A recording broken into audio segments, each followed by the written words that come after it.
What does it mean to love someone enough to ask gentle questions instead of making harsh accusations? Could we change the culture of our churches by learning how to listen, confront, and encourage without gossip? In this episode, we explore how to recognize, address, and prevent gossip, not with guilt trips, but with grace and truth. Welcome to Gleaning Mustard Seeds with Jerrie Barber. Mr. Barber is a preacher, a ventriloquist, a barefoot runner, and writes 2 blogs. When Jerrie communicates, he encourages people, try not to learn very much. Find a mustard seed. In the next few minutes, try not to learn very much. Look for something you can do to move a mountain, remove a stumbling block, or provide a stepping stone for yourself or someone else. And now, here's Jerrie with this week's mustard seed. Here's a question I received by email. This person wrote, I was involved in a discussion today while in the presence of 3 Christian ladies, hard-working and dependable. A question was asked, and it was obvious that it was headed in the wrong direction of gossip, at which time I ended the discussion. On the way home, it occurred to me that these ladies are probably not even aware of the gossip in which they engage and the damage that it can do to themselves and others when they discuss others and matters that have no reason to be discussed with others. I'm having a little trouble trying to organize something that I could write in a bulletin article or even a sermon that I could preach on the matter. Do you have something in either area that would assist me in this important matter of teaching? My reply: what might be helpful is to set a time to talk with the ladies about your concerns. Jesus on the cross said, Father, forgive them, for they do not know what they do. People sin, miss the mark, because they don't know what they're doing. I don't know why they're doing what they're doing. I like to try to find out what they're doing and why they're doing what they're doing. Since I don't know and they don't know, it's possible that while I'm finding out what they're doing, they may discover what they're doing and start doing differently. I like to prepare myself to ask questions to clarify in my mind what's happening rather than telling them. Many times people discover for themselves that their actions are in agreement with the principles they believe and teach. Many good people get involved in things that others can see that are definitely wrong. People have the capacity to deceive themselves. David committed adultery with Bathsheba and had her husband murdered. However, it was at least 9 months before Nathan confronted him. He didn't see himself in the sheep-stealing story until Nathan said, I'm talking about you. These are 3 good Christian ladies. They may well be doing something they don't realize. A good conversation from a loving, concerned shepherd could be a help to them. I find that often people I preach to don't get the message. David probably wouldn't have responded and would have wondered why the sheep stealer didn't respond during the invitation song if Nathan had preached the message to a Sabbath assembly. Where do Christians learn to gossip? Rarely do people come up with an original idea. My guess, they've heard others and they're imitating them. Let me suggest 3 groups to check with, 3 P's. Number 1, parents. Parents have speaking rules in their home. They're often learned by imitation rather than instruction.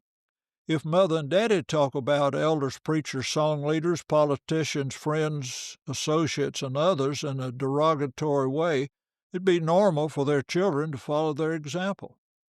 If a person criticizes a child who's a Christian to the parent, a good response of the parent would be, what did my son say to you when you talked to him?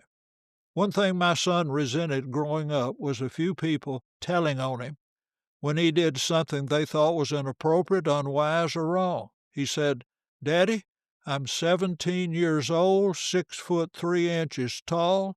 I've been a Christian 5 years. Why don't they talk to me first? Good question. I wish I'd had more wisdom and courage then and asked them to follow Jesus' instruction. Secondly, preachers. Preachers have been my heroes all my life, but preachers aren't perfect. If I spend time around a preacher or a group of preachers who are always talking about other preachers, about how ungodly and unfair elders are, and how brethren are mistreating them, it'd be easy to imitate their behavior. After all, they're good, sound, faithful gospel preachers. Gossiping preachers may teach the truth on every issue except on how to love God with all our heart, soul, mind, and strength, and our neighbor as ourselves. Third source, possibly, pastors, elders. When elders think their job description is to fix every unhappy person in the church and attend to issues which aren't their business, they may be examples of how not to deal with people the way Jesus taught. A good response when someone tells about someone who's mistreated them and want you to fix it is, what did he say when you talked to him? If the answer is, I haven't talked to him, your response might be, Jesus told me not to talk to him yet. You go first. If you and he agree I might be helpful, I'll be glad to assist. You go first, me second. When elders receive complaints about the preacher without holding members accountable for addressing their concerns to the preacher, they're bypassing Jesus' instruction in Matthew 18:15. Jesus didn't say, moreover, if your brother sins against you, go and tell him his fault between you and him alone, unless he's the preacher. The best way for a preacher to understand what a lot of people are upset about is for a lot of people to go to him one at a time and explain it to him in a spirit of love.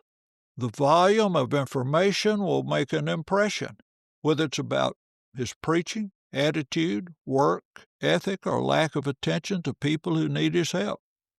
Jesus didn't say, go and tell him his fault between you and him alone, unless he's the preacher.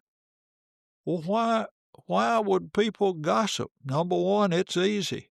It's easier to talk about somebody than to talk to the person of concern. Maybe someone else will get the other person straightened out. Gossip is often an invitation for someone to talk to the person who's bothering me. If that person can fix it, I won't have to. Secondly, it's exciting. Watching another get what's coming to them gives people a rush.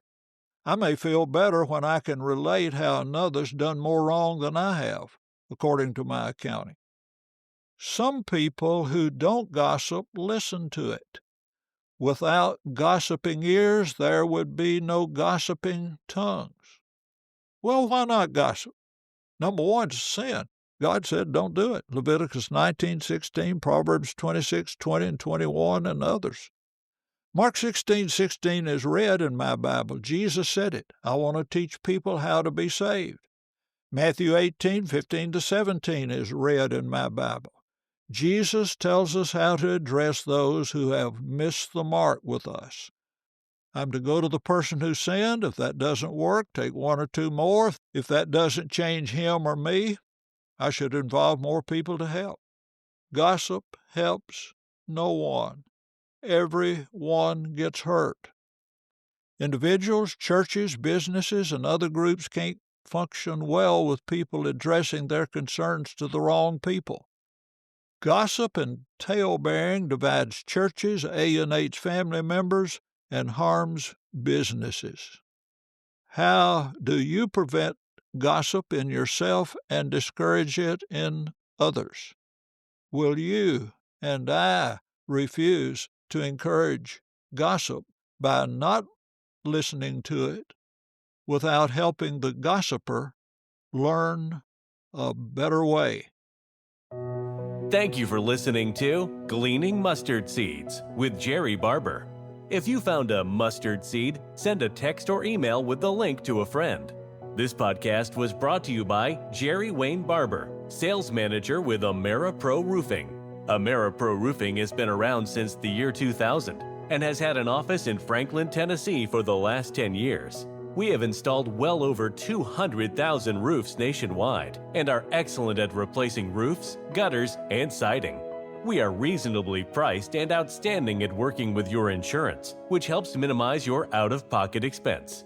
If you would like a free inspection of your roof and other exteriors, please call Jerrie Barber at 931-628-3390 for an appointment in Middle Tennessee. AmeriPro Roofing. Standards through the roof. Thank you for listening. Jerry looks forward to next week as we continue to collect and plant mustard seeds.